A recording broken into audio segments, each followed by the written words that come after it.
We're live? We're It live. didn't even play?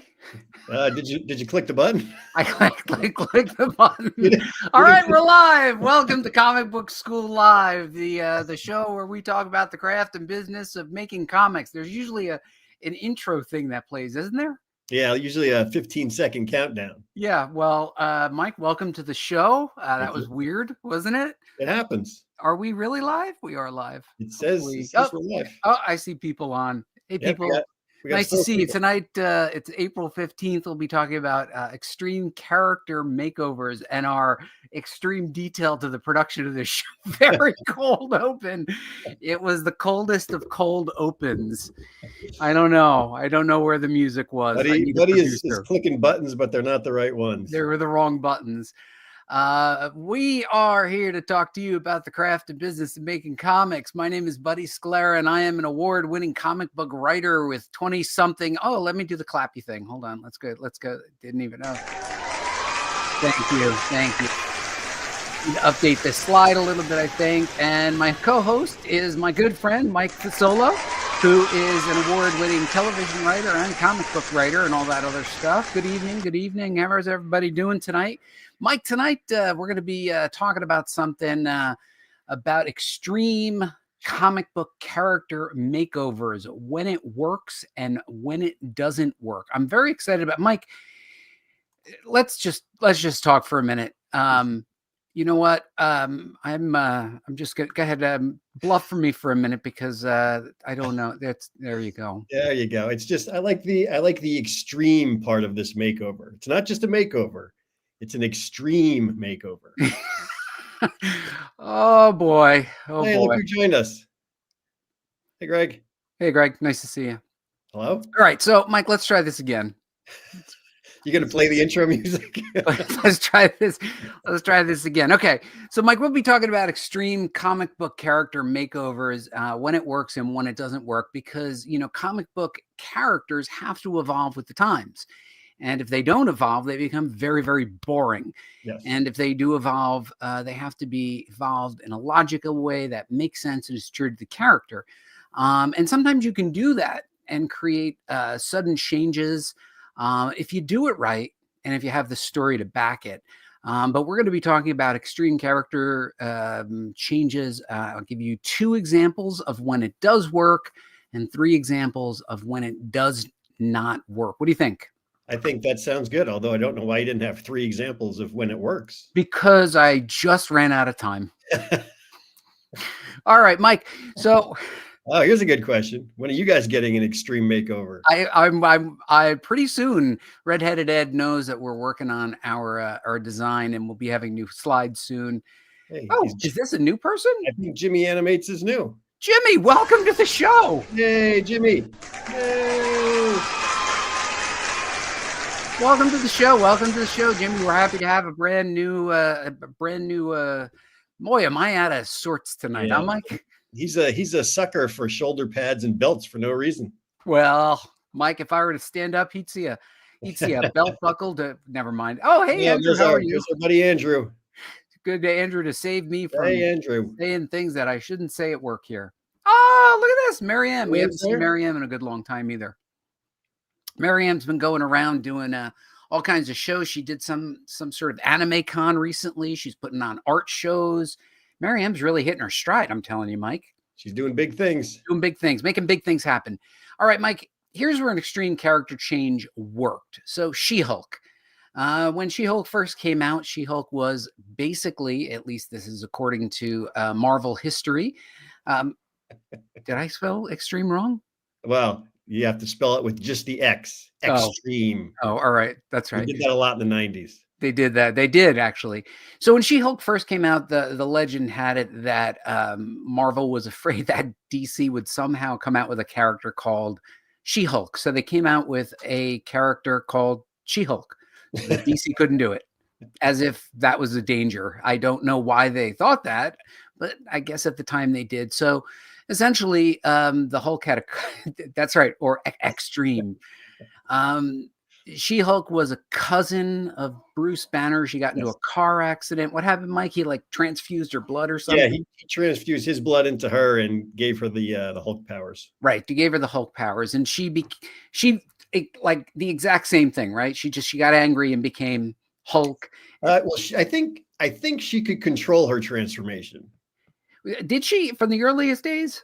I believe so, because I know that she was still smart. She was still Hulk, but not dumb Hulk. So literally in this picture, she comes up to her own belly button. So she was quite a large Hulk, if you consider that. So she was a redhead. It looks like it. Yeah. Oh, maybe. Yeah. Was she? And she did have a different. And her hair changes to green. Look at that. She had short hair. You know, I never noticed that.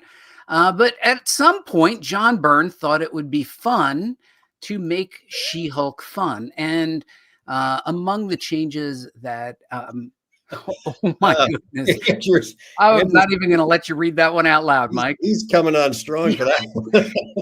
Have a cup of coffee, Andrew. Easy there, pal.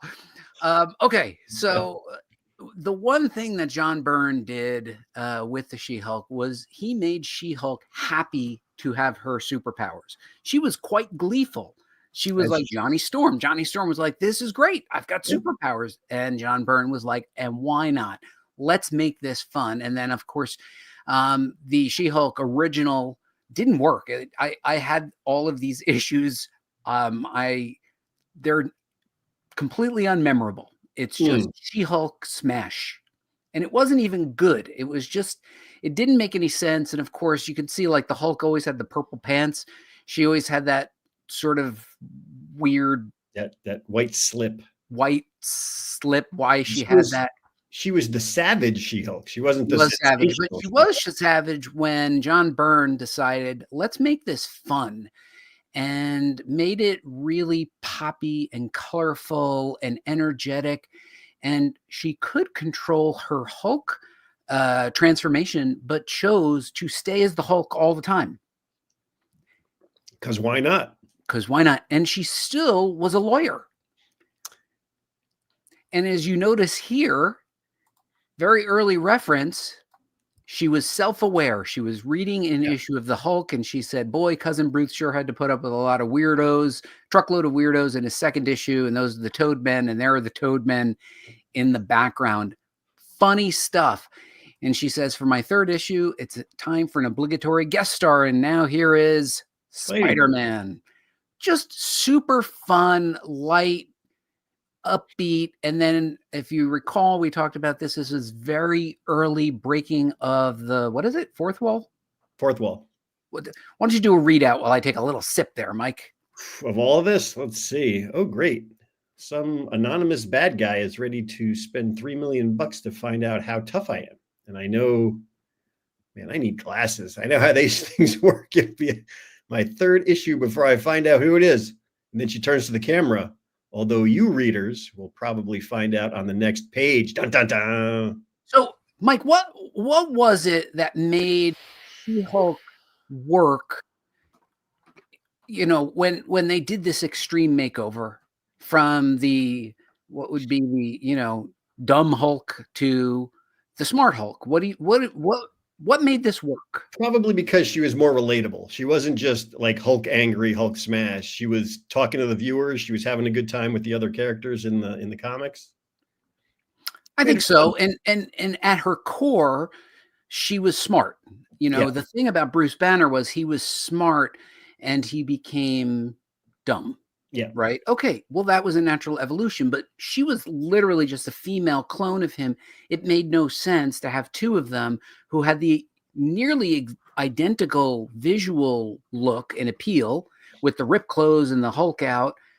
So when Byrne did this switch, it was an amazing switch, but this was a major character makeover.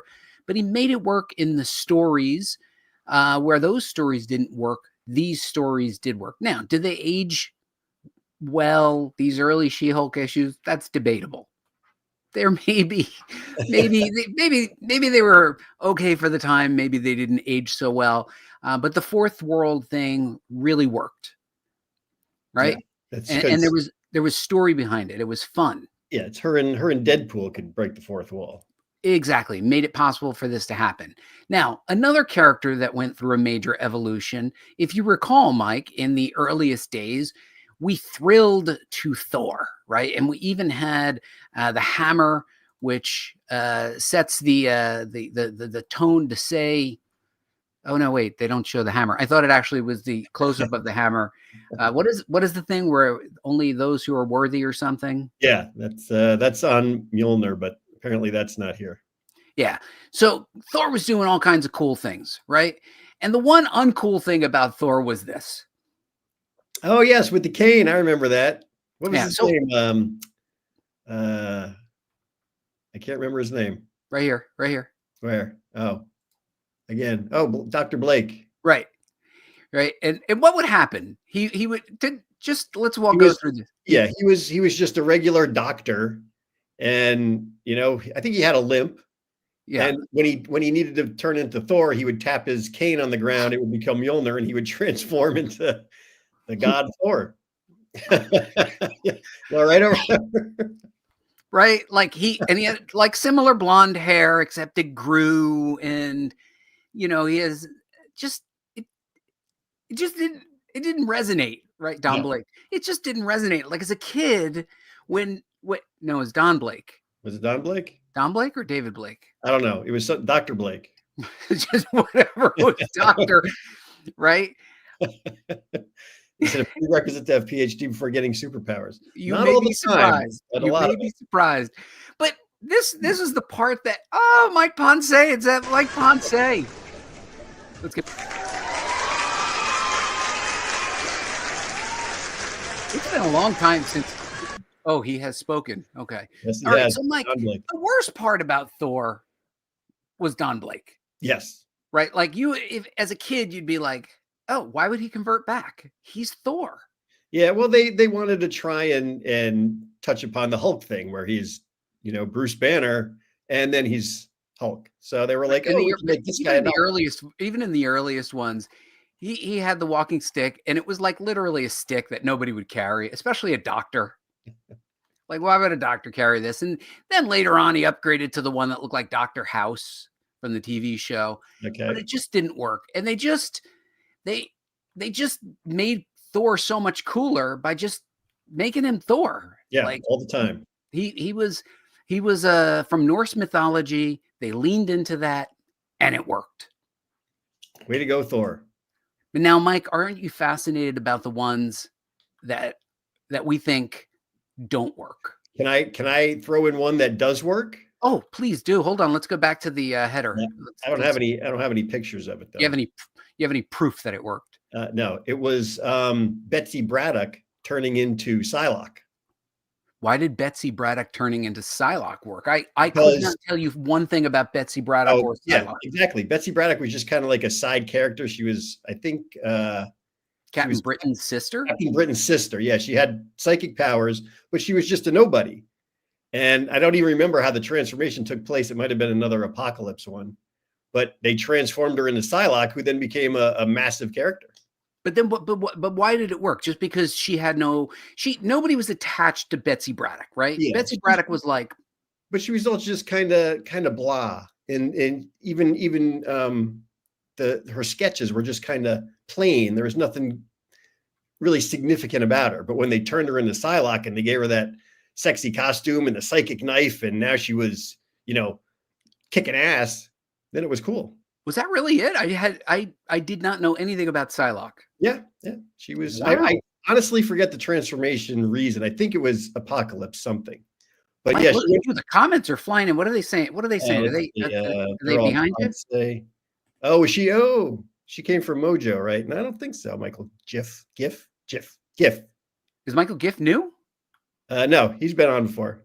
Yeah. She did become Asian. That's true. Yeah, is that true? Yeah, she was just a regular.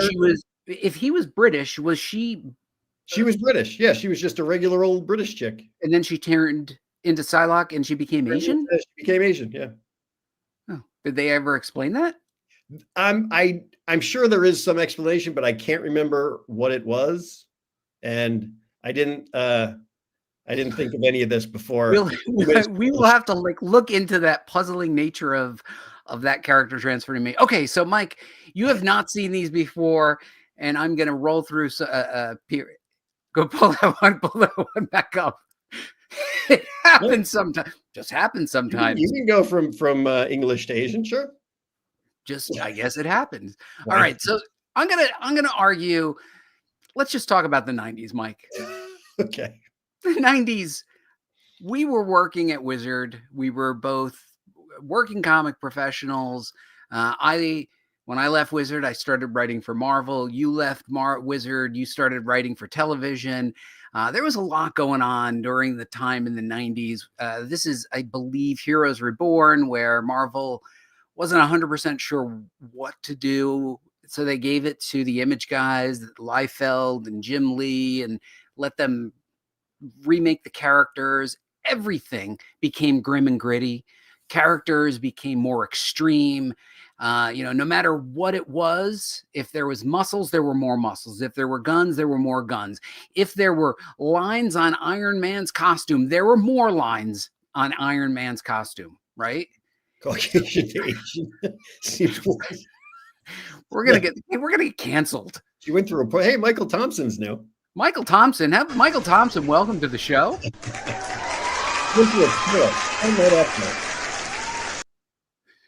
Okay, so I would say, Mike, the 90s were not pockets and machine guns. I would say her mind was transferred into Quanon's body. What is Quanon's body? Apparently an Asian girl.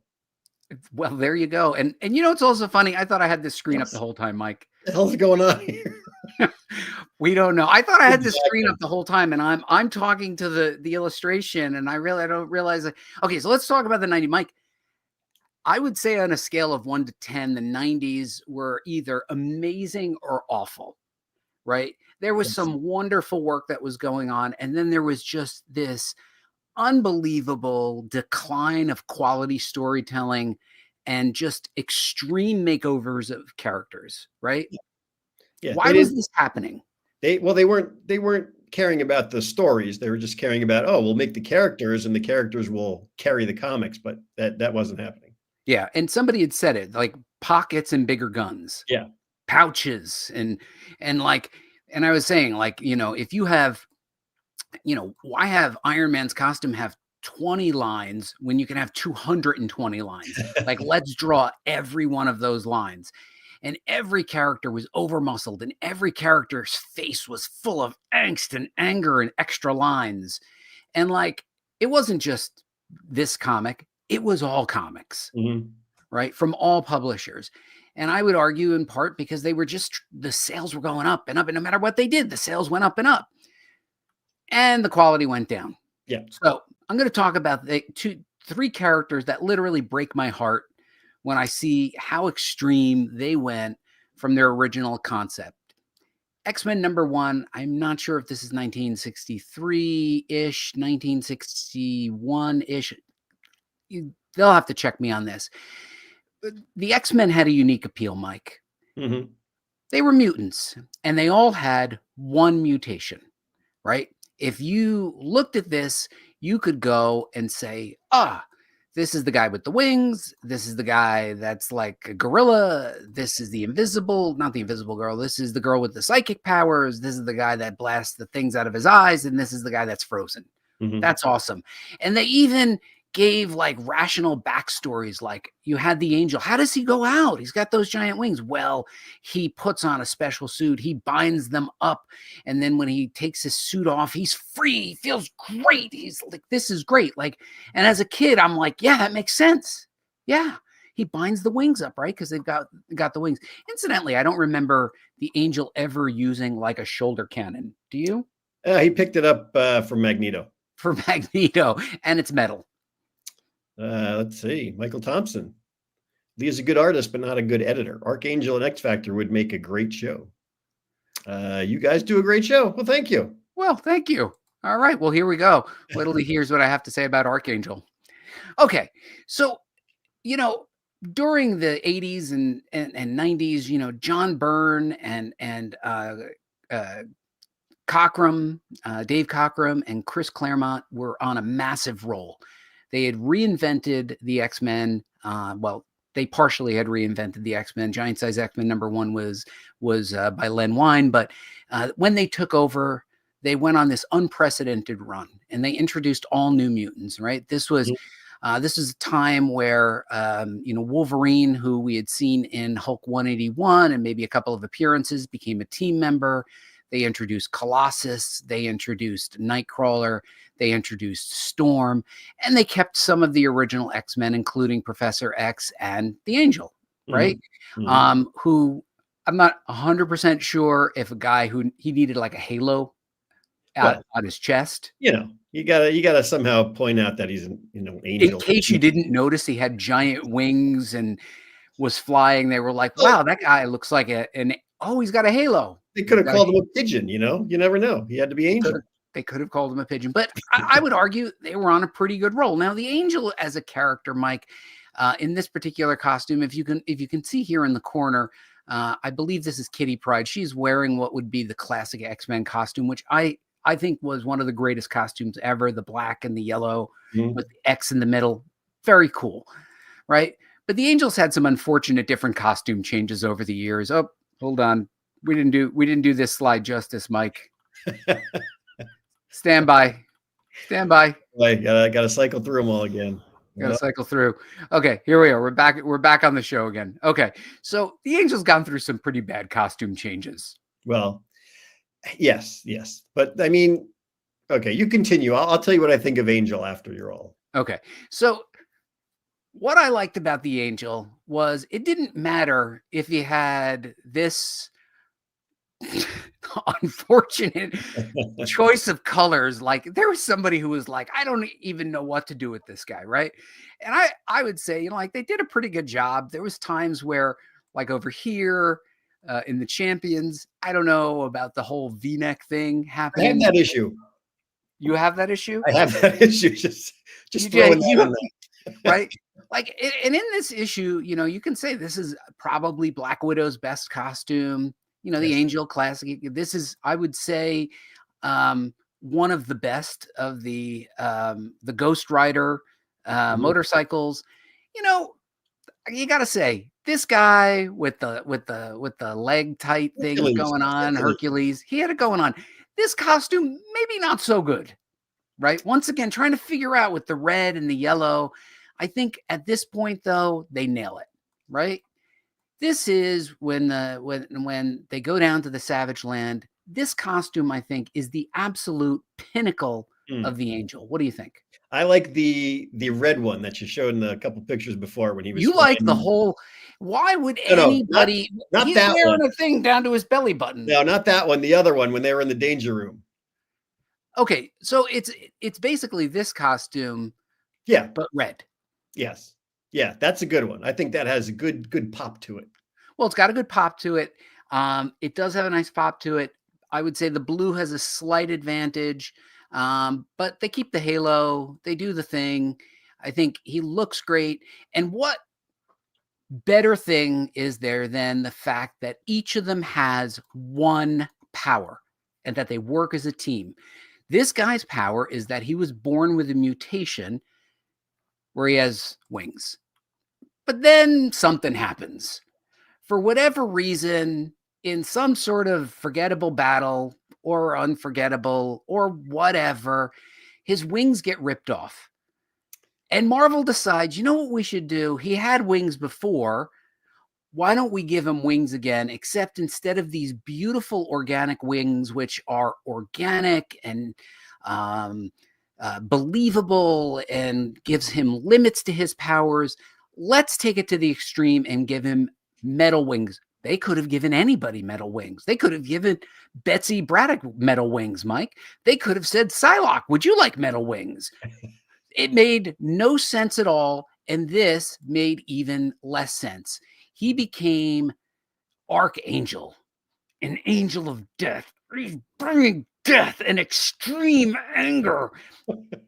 What a way to ruin an otherwise charming character. What do you think? See, I would disagree with you. Talk to me, Mike. I Speak to me. think Talk me down from the ledge. I think Angel was just a kind of a bland, boring character. He had wings. There were no real powers there. I mean, he could fly, but that's it. He wasn't super strong. He wasn't anything. He was just kind of blah. That's right. But when they turned him into Archangel, he got character. He got a new reason for living. I mean, he was one of Apocalypse's goons as the Angel of Death, which I thought was cool. And the metal wings, I think, are much better than his just regular standard ones. I will tell you that there are a lot of people who like these metal wings and like the evolution. And I will tell you exactly why I don't. Because of this. He was limited. He had one thing he can do, but he used that power to the greatest ability, just like Aurora and Colossus and Wolverine. They each had one thing, but when they worked together, they did make a team. Now, this guy's like a one-man army. Yeah, but the other powers, even among the X-Men who only had one power, were pretty significant. Nightcrawler can teleport. Colossus is super strong and invulnerable. Storm can control the weather. He can fly. Who cares about that? Wouldn't you, if you were around a bunch of bodybuilders and MMA fighters, you join a super team, Mike, and they're bodybuilders at MMA and you. What do you feel? I feel insecure. Fit in. But what you do is you try harder to be on the team. They're like, we need you on the team. And you're like, why do you need me on the team? You guys are all MMA fighters and bodybuilders. They're like, but we need you on the team. And every time there's an adventure, they bring you along for that adventure. Go ahead. What does he say? What's Angel needed an upgrade, but Archangel wasn't an upgrade in design. And I think that's the only reason it didn't land. Oh, let me see if I have a sound effect for that. Jimmy thinks the Archangel saga was good. A lot of people do. I thought it was great. I thought he was a much better character. I mean, him being constantly angry and even after he stopped being Apocalypse's goon, I still think it was great. And see, a lot of people do. A lot of people thought like this era was terrific. He became extreme. Right. This was, I believe, the root. Archangel is a turd. He's not a turd. I agree, Greg. Thank you. Archangel wasn't a turd. Let's see. Mike Ponce. I love Archangel. One of my all-time favorites. It's super metal and edgy. Yes, but 12-year-old me was blown away. No, I cannot fly, Glenn. I can't. Right. But now he could stand. He could stand toe to toe with everybody. Yeah, as he should be, because that's what the X-Men can do. Wolverine can stand toe-to-toe with anybody. But he has one power. And like, how did he go places if he had to? Colossus threw him, right? They had to constantly innovate. When you have this much power, you don't have to innovate. It's like the Captain Marvel in the MCU movies. She's so powerful. Yes. Too powerful. Yes. God, what is this? Wait, hold on. Is this a new Cloud Kicker? Kit Cloud Kicker. Welcome to the show, Kit Cloud Kicker. Let's see. First appearance. All right, so go ahead, Mike. Louis Simonson said his power was defensive. They needed a stronger offensive fighting ability. Yeah. Okay, I'll buy that. I just don't think. I think they should have come up with a new character. The limitations. He also shot metal blades, and they were poisonous. It was cool. That was neat. Terrible. But see him just flying around, la-di-da, I can fly. Who cares? But him being a badass and being able to break through metal and shoot his metal wings, that was great. But what they could have given those wings to anybody. Well, they gave him to Angel because he needed a makeover, an extreme makeover. All right, I can see we're all in agreement here. My comments are flying and people are opinionated. Yeah. What did he say? What was the two-part of that he said? Both existed at the same time. Archangel and Phoenix. No, he wasn't around. All right. Wow, everybody's on the Archangel thing. Wow, I'm on the minority here. Go ahead, Mike. Archangel was a more interesting character that needed the same love that Black Panther got from Christopher Priest during Marvel Knights.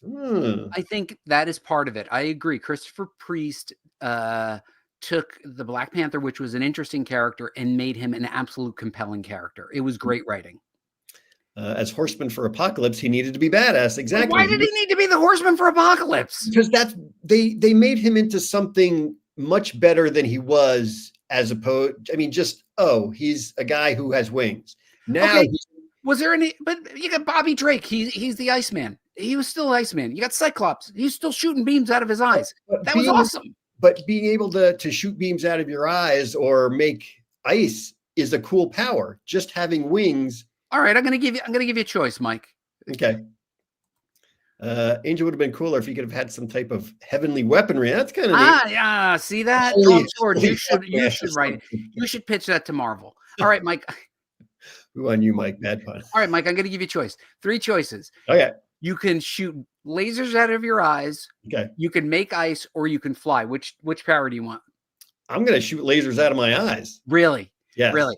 Yeah. Even if you have to wear the ruby crystal glasses all the time, yes. You would like to shoot beams out of your eyes. Yes, because what honestly is flying going to do? Flying is just going to get you from here to there, and people are going to look up and be like, "Oh, he can fly." It's not. How quickly could you get to In-N-Out Burger if you could fly? Well, I get there much faster. You never have to walk. You wouldn't have to buy a new car. Yeah, but you still gotta fly. You're getting all the bugs in your face and everything. It's terrible. They're getting stuck in your teeth. Nobody needs that. So, given the choice, what was it? What's Greg saying there? It's a dumb idea. Secondary mutations and changing characters because the writer imagines them to be boring. Right. Greg is on your side. Greg is on my side. The Angel was not boring. The Horsemen are a great concept that was never fully explored. Agreed. But it's after the Angel. Flying might get me out of this. All right. Andrew's waiting to move on. All right, we're moving on. Okay.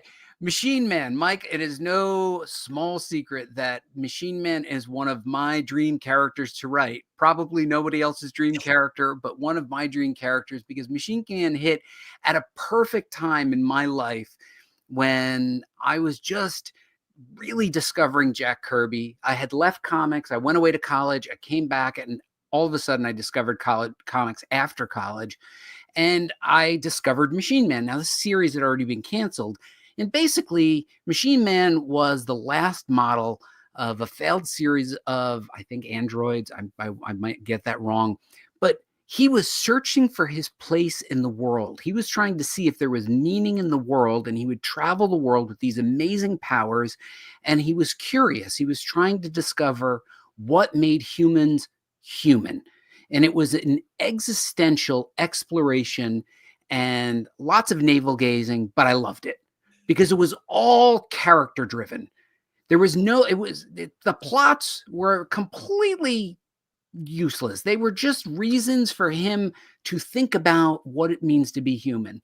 Years later, they can't figure out what to do with this character. So they make him extreme. They take him from this guy who's here. He's like, let me think about the universe and what my place in it. I should note that this character was introduced as Mr. Machine in the 2001 film adaptation that Marvel did. Looks like I'm sure Inspector. But then they're like, let's make him a guy with a trench coat. And if you were wearing a trench coat and red glasses, why would you still wear the purple costume underneath? Makes no sense. Well, you can close the trench coat. You can close the trench coat. But now look at this. Pray to your fleshy god. Yeah. Pray. Now, was there a reason that he turned that extreme? Like he met some cosmic being that fiddled with his machine brain? No, they just changed him. They just changed him to change. Now, I will note that some of these were played for humor. He was agent of HATE, the Agents of Hate. And they took sort of B and C list characters who I would argue maybe weren't B and C list characters because Machine Man's an A-lister in my mind, and started to just mess around with them. But if you look at this is his first appearance. He is trying to figure out who he really is, right? He's a machine, and he whips off this artificial face, and he realizes underneath he's not a human. But you know what? He wants to be human. He wants to understand what it's like to be human. So he has to put that mask back on so that he can He can walk around in the world and experience what it is like to be truly human, to understand humanity. Look at how dramatic he is taking that mask off. I'm dramatic telling you about it. This was peak Kirby at his most existential angst. And I loved it. It was wonderful. But then somewhere along the way, they were like, we need to make a more gritty and extreme version. Let me ask you something. Which is more interesting to you? This guy over here who looks like he just came out of a rave, right over here. He was just at a rave. He just popped out of the rave. He's cooler than thou. Or this guy jumping with the thing, or this guy. See, I don't know anything about Machine Man, but just by going with what I've seen here, I would pick that guy jumping off the roof. Mike, I'm like completely failing you this episode. What that picture is 2020 Machine Man. I'd definitely pick that comic up.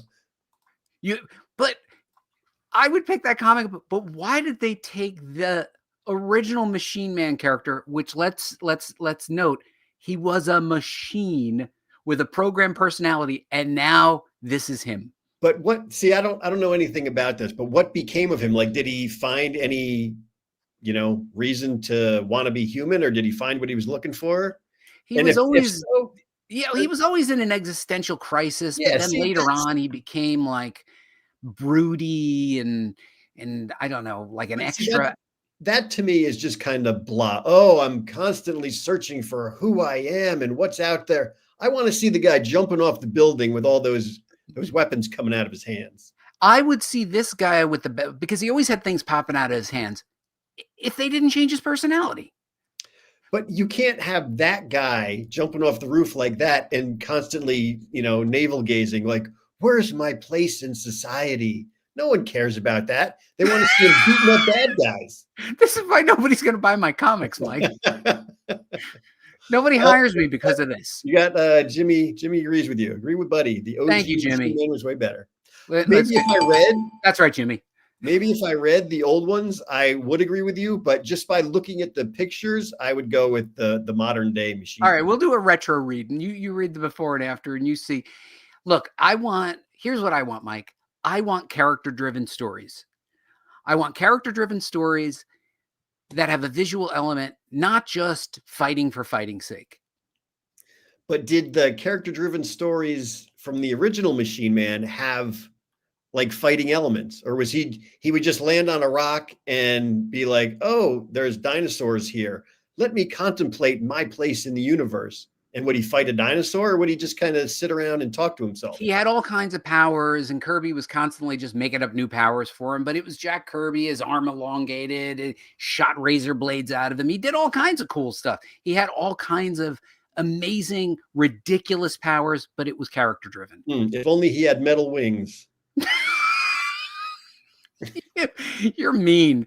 All right, this one is going to be controversial, Mike, and I am preparing myself for the inevitable backlash of hate that we're about to get. Well, I'll probably get. Maybe you won't get. Mike, what do you think of Invisible Woman?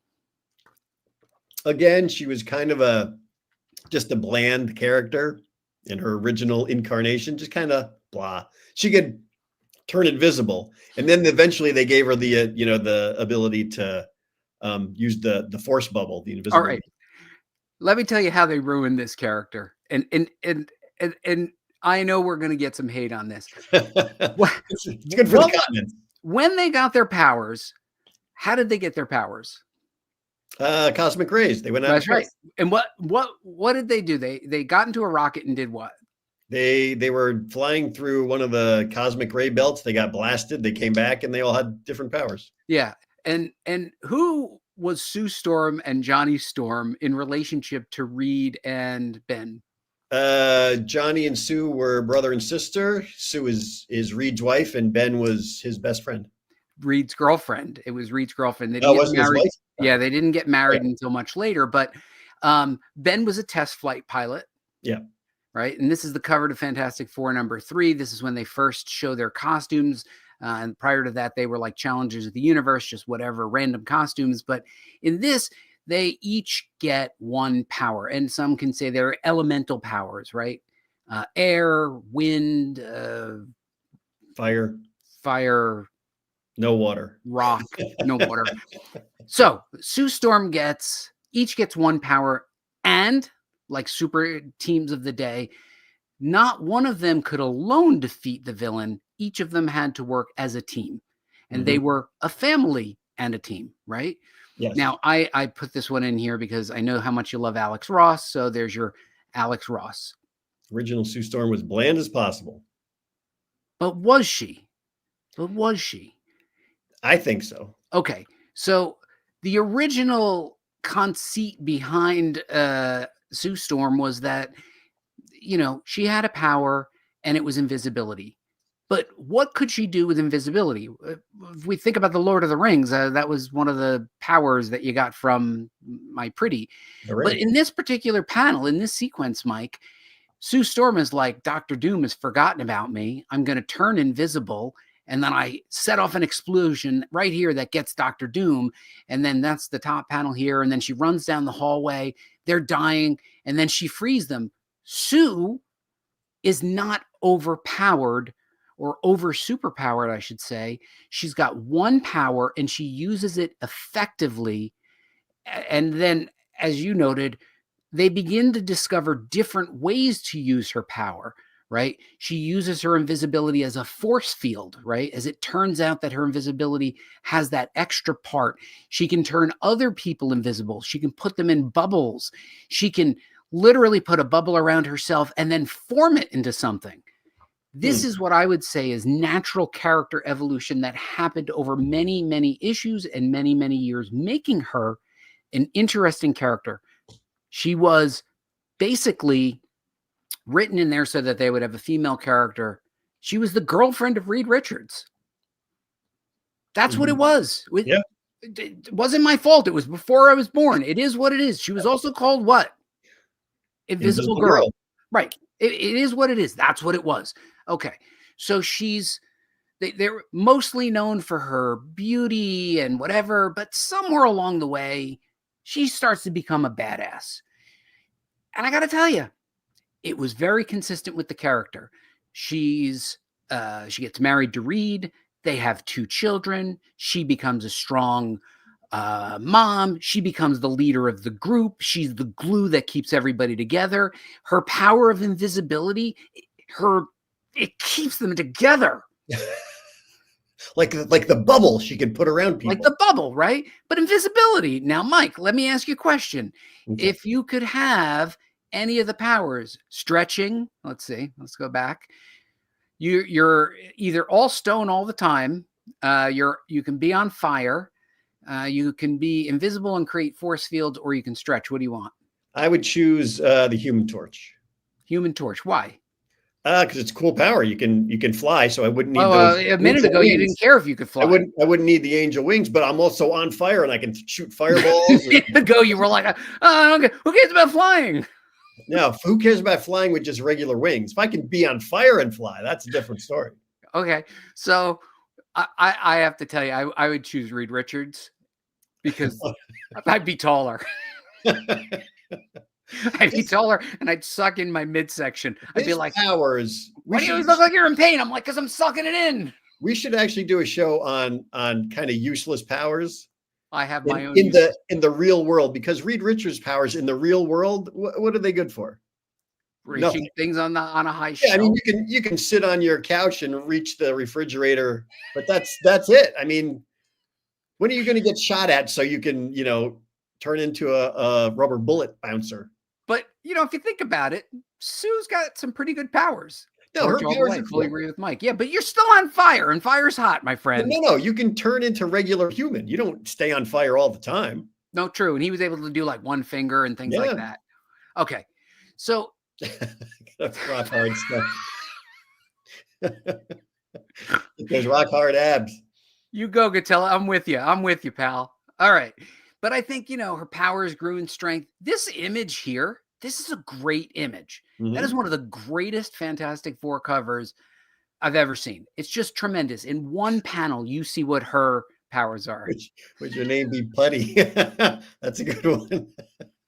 And I'd be silly. That's very funny, actually. Okay. This is where it goes wrong. First, Okay, yeah. they were like, we need to make grim and gritty and sexy. Like, why? That's overly done. That's ridiculous. She was like, let me have the boob window in the shape of a 4. It's a smart choice, but no, she doesn't need any of that. Right? Because dressed like this, she wouldn't attract enough attention. Yeah. She needs right back there. There's the original costume, right? But over here, you're going to have the belly window. Like you couldn't even just complete this for like warmth or something. Well, she can turn invisible. But now, like, look, in order to make this shirt work, she's got to have this like neck thing that's going on. And then she's got the armbands that are going on. Why? Well, apparently she also turned evil and did a black leather dominatrix thing. She did, but it was like for like one issue. So and Andrew's question is, what's the problem? Say it with his voice. What's the problem? Okay. This is true. Who would see it? She'd be invisible. When she showed up, first of all, she wouldn't be invisible. Yeah. And when is this suit like how long does it take to put that on? It doesn't look comfortable, but this is where I think they go completely wrong. Read her biography right here, the highlighted part. Romancing brilliant Baxter Building classmate Reed Richards, Sue became formidable scientist in her own right, earning 4 doctorates in biochemical science. What? When did this happen? Reed Richards, I don't smartest man on the planet, right? I don't know anything about this, but she would have to be pretty smart to go up in space. I mean, Reed couldn't just say, "Oh, I'm taking my girlfriend with me." That's what he did, though. They were like, they said, let's hatch a crazy plan and shoot the rocket off in the middle of the night. And we need 4 people to do it. So she's like, I'll go. And Johnny's like, I'll go. What was... Apparently, I guess the evil one was called Malice. Wow. It was a good story that did enrich Stu's character. Yeah, I think it was a John Byrne run. Anything with John Byrne was pretty good. Yep. But here... The 90s outfit was terrible. All the 90s outfits were terrible. But this is what ruins it. Thirsty Sue. Left the kid with scissors again. Yeah, Franklin probably could have done that. All right, I'm trying to get to my point here. Hey, Jeff is new. Hey, Jeff's new. Jeff, welcome to the show. And with a good first comment, I might add. Right. But here's the thing, Mike. Okay. Sue Richards proved herself as a member of the family, a member of the team. She kept up with the guys. She fought the villains. She was innovative with her powers. But now that's not enough. She needs 4 doctorates. When did she get 4 doctorates? And how long does it take for one to get a doctorate? Take quite a while. I would imagine she was maybe in the negative zone for a little while, or fighting Mole Man, or fighting whoever. The fact that they've done this is because they're like, oh, well, we have to retcon this character, right? She can't be less smart than Reed. Why not? Well, Reed Richards is the smartest dude. Just let it. That's his power. Yeah. This is not true to the character. What was true to the character was she had to work extra hard because she got what could be a lame power, but she made it work. She did. Although she made it work. I will say that she never used her powers really as she could have. Whenever they went into a battle, why was she standing in the Fantastic Car? Why wouldn't she be invisible, sneaking up behind the bad guy? I would have just put a bubble in somebody's brain and just blew their head up. Right? Wow, Jeff was new last week too. All right. Thanks for being honest, Jeff. Thanks for being honest. All right, but Mike, she proved herself. It's full suit, just like she's showing skin because some parts are invisible. That could be true. That could be true. But if you look at the original costumes, they were pretty modest. Yeah. Where'd the bio come from? Marvel Official. Oh, so it's canon.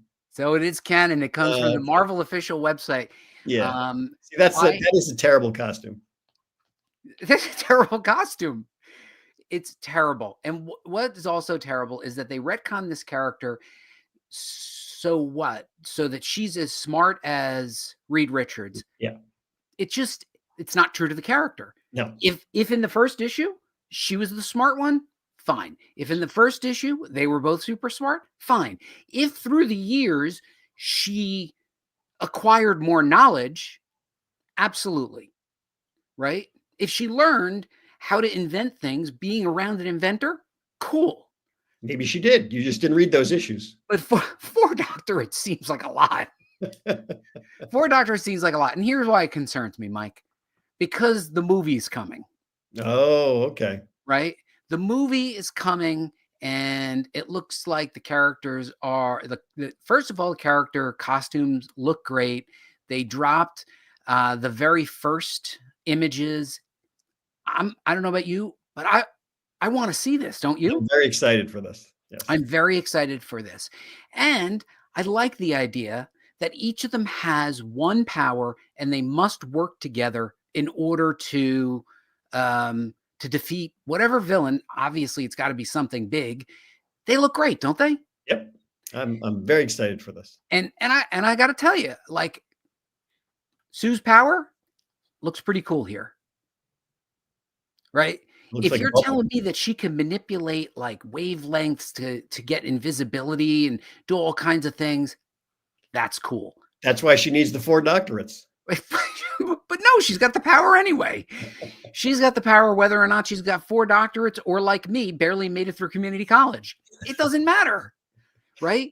If you're Johnny Storm and you barely made it through community college, like Buddy Scalera, but you can fly and you can burn things, you're cool. You're on the team. That's true. But I guess they could say that she needs to know how, magnetic waves and things like that work. All right. Write it into the story then. Okay. Write it into the story. That's it. That's it. Are you in agreement with me at least on any of these? I am in agreement with you on this when they retconned her to be smarter or as smart as Reed just because. Just because. That costume is awful. Right. Like 4 doctorates. All right. You want to say that somebody got 1 doctorate? Can you imagine the achievement of getting a doctorate, Mike? What's Catilla say? I can't read them. You got to read them out loud. Yeah, I'm telling you, one of those doctorates is in communications. So don't feel too bad. They are not. It says her doctorates are in biochemical sciences. Well, I don't know. I don't know what to tell you. I agree with you on Sue, but the others, and I agree with you on Thor. Yeah, Thor was, and She-Hulk. She-Hulk's way better as a fun character. Yeah. All right, so we were not in agreement on Archangel. We were in agreement on Sue Storm, and we were not in agreement on Machine Man. But Machine Man could go either way. You'd have I don't know Machine Man at all, so I can't agree or disagree on that. All right, I did like the Machine Man pictures of the present. Yeah. What do you think of the casting of the movie so far? I think it's great. I'm definitely looking forward to that. Although Reed's costume doesn't have the white stripes on his shoulders. I noticed that. Yeah, and hers is a little different than. Yeah. So they have the full shoulders. Look, they're all slightly different, I guess. Yeah. Well, Reed should have at least the white thing around his neck. Exactly. Yeah. So Vanessa Kirby, she was in that Fast and the Furious spinoff. Lies on the resumes. Hobbs and whatever. Hobbs and Calvin. Calvin and Hobbs. No, the one with the rock. Okay, so Mike. She needed 4 doctorates because one wasn't fantastic. Oh, let's give that one a. That one good. All right, so Mike, one day someone in our audience is going to go on and they're going to go and write mainstream comics, and they're going to have an opportunity to play in this sandbox. And playing in this sandbox means that you can, or in a lot of ways, you have to do something to tell an effective story. But, I would say that with characters, you need to evolve them. Yes. Not replace them. Don't replace them with a different personality completely, unless it makes sense. But you're better off evolving, because many of these characters, everybody from like Tony Stark to Batman to Superman, they all evolved over time with the times. Mm-hmm. If we go back and reread those early stories of all of these main characters, they've all evolved with time and the conceit of the time, right? Like if you go back to the 60s, there was no problem that Sue Storm was just pretty. That was her superpower. Oh, and then she got invisibility, right? She was just the girlfriend. So you had to evolve it, but you don't always have to replace what makes the core of that character that character. True. I agree with that. You're a writer, Mike. You do television, right? You have to return things to normalcy if you're writing, episodic television. The character has to be consistent, right? Yep. Exactly. You can't just shift them into what you want them to be. Right, because suddenly we need them to be something else. Unless there's a reason, some way that they actually transformed into what they needed to be.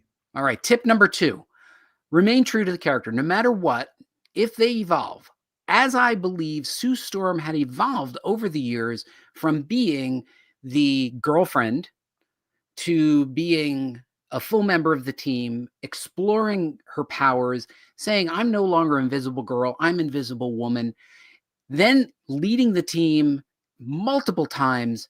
This character remained true, but evolved with time. Peter Parker started off in high school, then he graduated high school, then he went to college, then he taught college. He evolved and he remained true to the character. He was still the same character. Sue Storm was still the same character. She didn't give up who she was. And the writers, as long as they remain true, I don't think that this is remaining true anymore. I think they are going for a different character than the Sue Storm that has been the character for over 50 years. Yes, true. Over 50 years, this character. You should give yourself the ding, ding, ding, ding, ding. Hold on. Let me do it. There you go. That's right. All right. Ready for the third tip, Mike? Here we go. Hit me. Back it up with stories, right? John Byrne's change of She-Hulk wouldn't have worked if the stories didn't work. The Sue Storm stories and even obviously I seem to be in the minority here with the Angel change. He did evolve, truly evolved as a character. He did not remain true to his personality. Well, yeah, he was just a boring character. He was no character at all. He was just there. People say that about me. But they say it in a good way about you. They say it in a good way. He's really short, but kind of cute, like a gnome. But that's the key, Mike. If you're going to do this and you're going to somehow retcon a character, you better back it up. Yeah. Right? You better back it up. And I think that that's the key. I think backing it up is what makes it work. And if you don't back it up, well, then that's your problem. I hear you. Oh, we got some comments coming in. All right. What are they saying? I'm going to work on my writing craft so you can bring back Machine Man to be a brooding teenager. Oh, don't do that. Don't even joke. She could have a doctorate in physics. God, that is dumb. Evolving is the way to go. That's why Pokemon is the most profitable IP in the world. Huh? Oh, there we go. Machine Teen. Oh, Gatilla wants to make him a heroin addict. Jazz critic who's not a machine until The Simpsons. I don't know what that one is. Oh, Greg is saying that Angel was rich. That's one of his superpowers. He was rich. He was rich. Which is almost 10 angels. Yeah, well, I can't agree with you on Angel, but the others, especially Sue, yes, I agree with you on that. All right. So, Mike, we also have been, let me see if I can pull this up real quick. We've been adding many, many things to our channel, and we're going to show you guys who are new. Present, stop screen. We're going to present, share screen, and we're going to share this window. All right. Yeah. Did I do it right? Oh, now you clicked it off. All right, hold on. Let me pull it up in the other window. Let's see. On The Simpsons, they had Alan Moore write a radioactive man. Alan Moore style. Did they? Huh. Some retcons work, like Swamp Thing you mentioned in writing a few weeks ago. Great video, by the way. Subscribe and watch. Thanks, Drawn Swords. We agree. Subscribe, comment, like. All right. Oh, those buttons. Yep. You gotta do the present. I gotta do the present. Okay. There we go. All right. So guys, we've been doing a lot of stuff. Actually, Mike's been doing a lot of stuff where he has been making clips, and I don't know if this will play, Mike. Well, just go to the page and everybody can watch it. Can't hear it. Oh, no, you can't? No. Okay. And just in case people are wondering, Mike, you added some new. Oops. Uh-oh. Mike, I am not. You're not. You got to click on the show the whole list. Mike, you've been adding some music to your playlist. I think we're going to have to do an episode on the music that you listen to, and maybe an intervention. It's good stuff. Good times. It is good stuff. But yeah, I think people got to go check. We've got lots of shorts up there. I didn't do a good job with the sharing. I pretty much did not do a good job at all tonight. I think you did. You did a mediocre job, which is standard for this show. Is this a new person? No, we had James on a while ago. In your opinions, what are some series from the 90s to today that do really good with the evolution of superhero characters? Let us take that as a takeaway, Mike, as an episode. Mike, let's take a note of this, because we're going to have to follow up and do an episode on this. Okay. I will make a note of this, James. James, thank you for the suggestion, James. We're going to go with it. And Mike, we're going to go with, hold on, let's put the funky music on. Let's see if I can put the music at the right volume the first time. You'll probably click on the countdown. All right, guys, thank you so much for joining us. Like, comment, and subscribe. We love seeing you every week. Thank you for the show suggestions. And of course, leave your comments at the end, because that helps the algorithm. And everybody loves a good algorithm. I'll see you guys next Tuesday, right, Mike? We'll see you. Yep, we'll be here. Bye.